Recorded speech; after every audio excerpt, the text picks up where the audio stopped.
Hi! On the Woodpecker today, as Christmas gifts. Last year, I made those.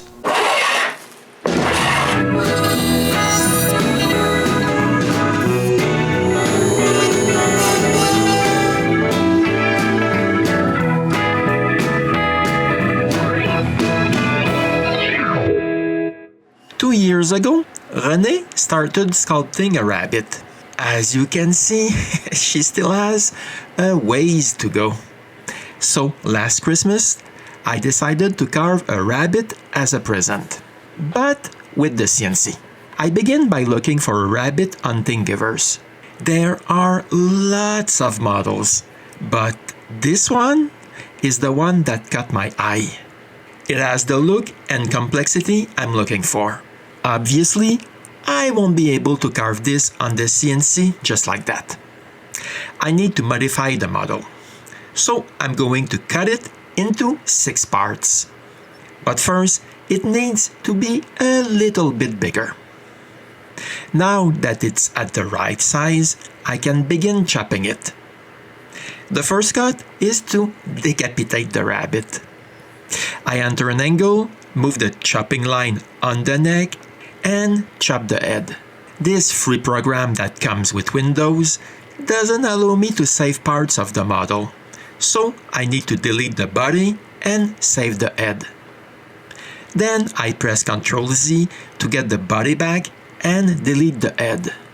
Then it's time to cut the front paws. For this, I use the cutting tool and I set the knife as close as I can to the body. Like last time, I delete the paws and save the body. I get the paws back and erase the body. Now I need to make 2 more files, one for each paw of the rabbit. All the steps are the same as before. Next, I load the head and chop off the ears of this poor little rabbit. This is very repetitive. Lucky for me, I only have 6 parts to do. The rest of the operations are done in Aspire. First of all, I need to create a rotary job with a cylinder of 96 mm. Then I can import the rabbit's body. In the import window, I just have to rotate the body so the center of the model passes through the bottom and the center of the missing head. Here it is. I have a body in Aspire, but I need to put a base height to the 0 plane. As you can see, the body of the rabbit grew with this plane. To avoid this, I just changed the combine mode to merge. This is way better, but I noticed I didn't rotate the body enough and the tail touches the 0 plane. This is not a big problem. I just have to re-import the model and rotate it a bit more. When I return to modeling, I need to put back the combine mode to merge. Now everything is perfect, but I still have 5 more parts to make to complete this rabbit. So I made another sheet for the head and import it. The head is more difficult to place, yes, because it was tilted in the model. By using all the rotation tools, I'm able to place the head the way I want it.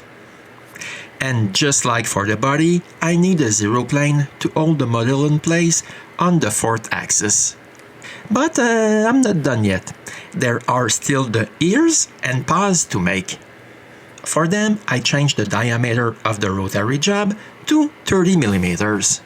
Besides that, all the operations are the same as for the body and head. Here are the 6 parts that make this rabbit. I just need to save 6 toolpaths. Now I can prepare some basswood for Renée's rabbit. I begin with the easiest, the small blocks for the ears and paws. Then come the 2 big blocks for the body and head.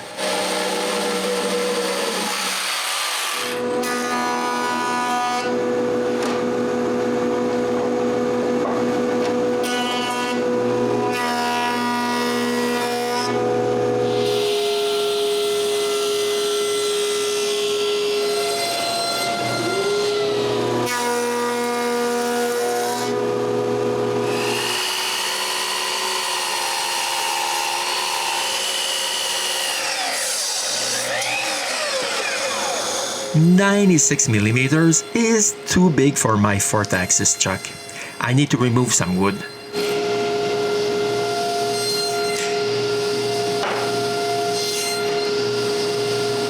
Finally, I'm ready to begin sculpting this. I begin with the small parts. The first thing to do is to turn a cylinder where the ears will be sculpted.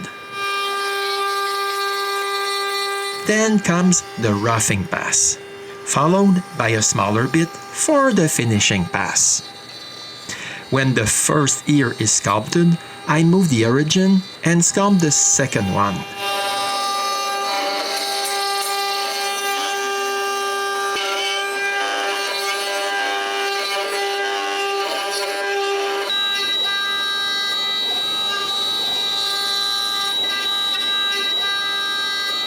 I still have enough space on this piece of wood for the first paw.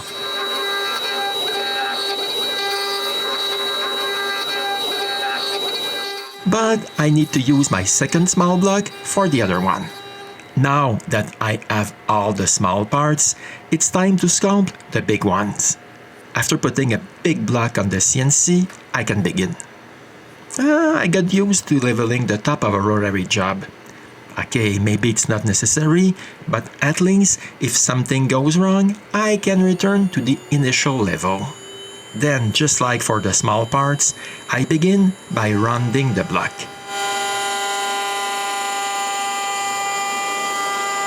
This piece of wood is way bigger, so it takes forever just to make it round. Then I can start the sculpture itself. As usual, I begin with a roughing pass.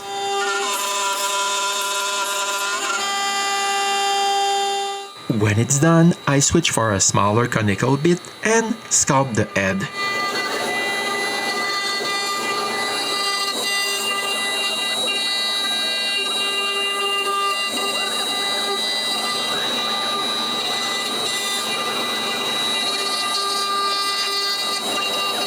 The part I prefer is when it's almost finished, because I can see what everything will look like when it will be totally finished.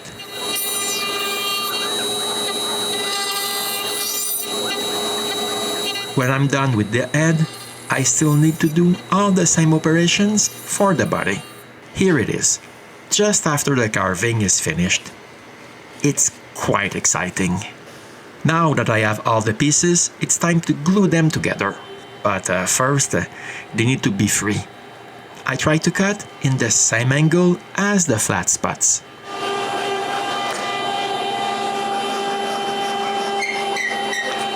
For the big pieces, I figure out quite quickly that it's easier if I hold them in a vise.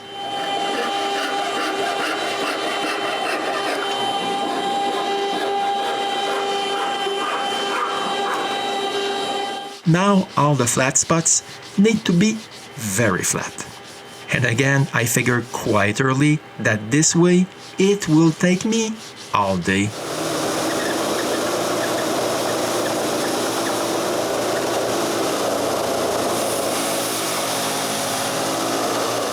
Now I can glue them together.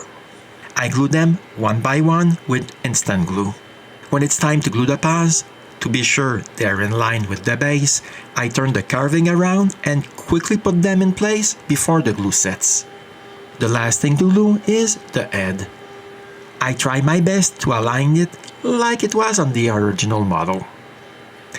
Here it is, the fully glued rabbit. It's really impressive. But I can see some misalignments here and there.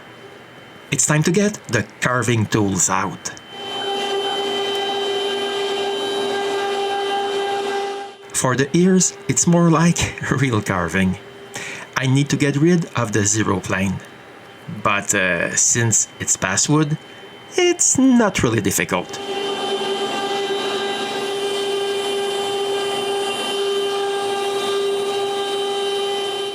And here it is, the finished piece. I just need to paint it. First of all, I seal it with shellac. When it's dry, I spray a coat of white acrylic.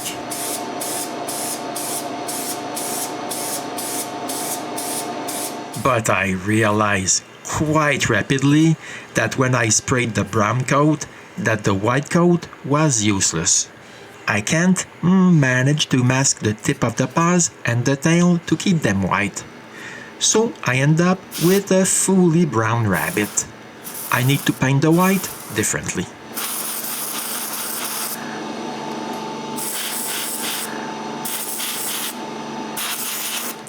Even this way, I'm not totally satisfied. I still need to use a brush. Anyway, I had to use a brush to paint the inside of the ears and the black parts of the face. Then I seal the acrylic paint with a coat of lacquer.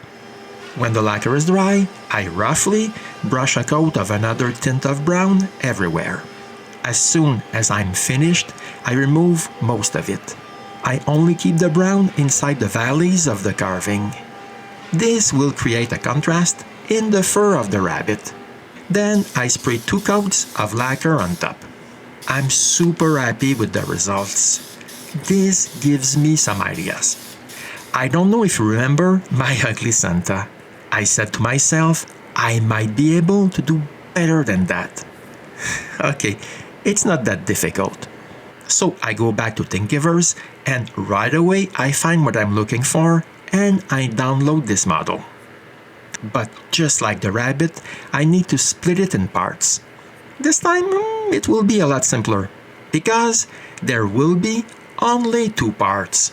I just cut off the bag. And just like before, the rest is done in Aspire. The first thing I do is create a base. This is done in normal mode, not in rotary mode. When the base has the shape and height I want, I just export it in STL format. All the rest of the operations are made in rotary mode. After creating a rotary job, I import the base I made. There's nothing really hard here, because no modifications are needed. Then comes Santa without his bag. Again, no other operations are needed and everything is imported in Aspire. Here are the 2 components that will make the final piece. The first thing to do is to give the zero plane an initial height. But now it's quite obvious that the combine mode is not the right one.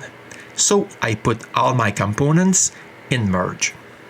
Now it's beginning to take shape, but the pieces need to be moved. For this I go to the 2D mode and move the base and Santa where I want them to be. This is what I want, but I would really like that to be more centered. This is exactly what I'm aiming for, but I want some writing on the base. This is quite simple. I just need to write what I want, put it in place, and change the combine mode to subtract, and I'm done. Now I have a Santa ready to be carved. But before I'm able to carve it, I need to prepare some basswood.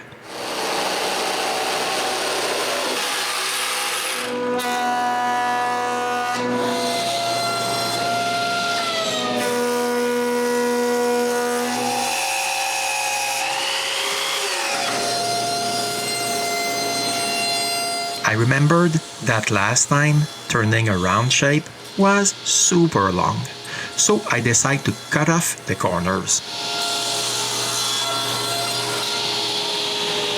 This way, when it's on the CNC, I will be able to begin right away with the roughing pass.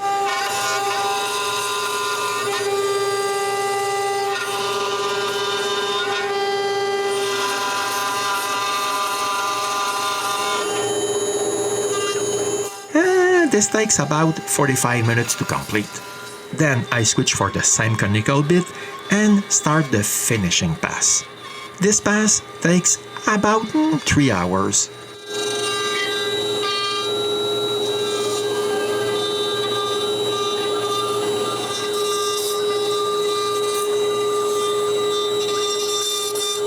But I have one small problem. My 4th axis is badly wired, and I end up with a mirror of what I really want. No, I can't give this as a gift. I fix the wiring and carve another Santa.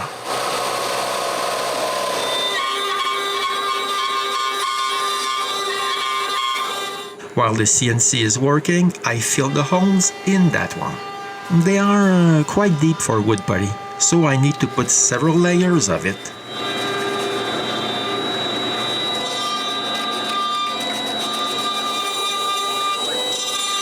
But eventually, I have two Santas, but both of them are missing a bag. Carving those bags is quite simple.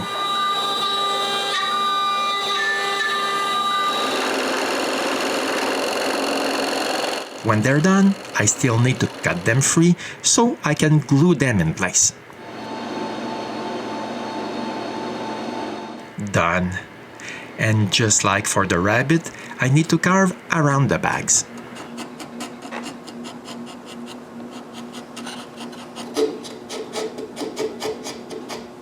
After a small sanding, I can't feel any transition. But I'm not done carving, because I need to remove some wood between the legs. I also need to carve back the top of the head. But before that, I need to cut it free.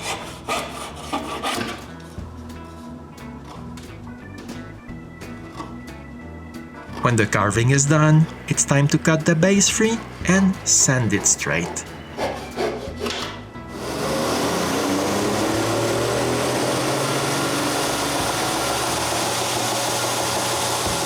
One Santa done. One more to go. Here they are. It's really not that bad. They only need to be painted. Just like for the rabbit, I begin by sealing the wood with shellac. Then I spray a coat of white. Up until now, it's not any different from the rabbit. But this time, all the rest of the paint is done with a brush. This is quite long. I have to be really meticulous. I can't go very fast. And worst of all, I need to brush at least 3 coats before the paint looks like what I want. After the final touches and the drying of the paint, I can spray 2 coats of lacquer to seal all this acrylic paint. I'm really happy with the final result. But the real test will be what does Renée think of them. Oh, wow! Oh, wow! On est loin du Ugly Santa. ouais. Ah, un autre Père Noël, mais lui, c'est pas marqué le Joyeux Noël. Il est donc bien beau! As you can see, Renée loved her Christmas gifts. I hope that at least you liked it a bit.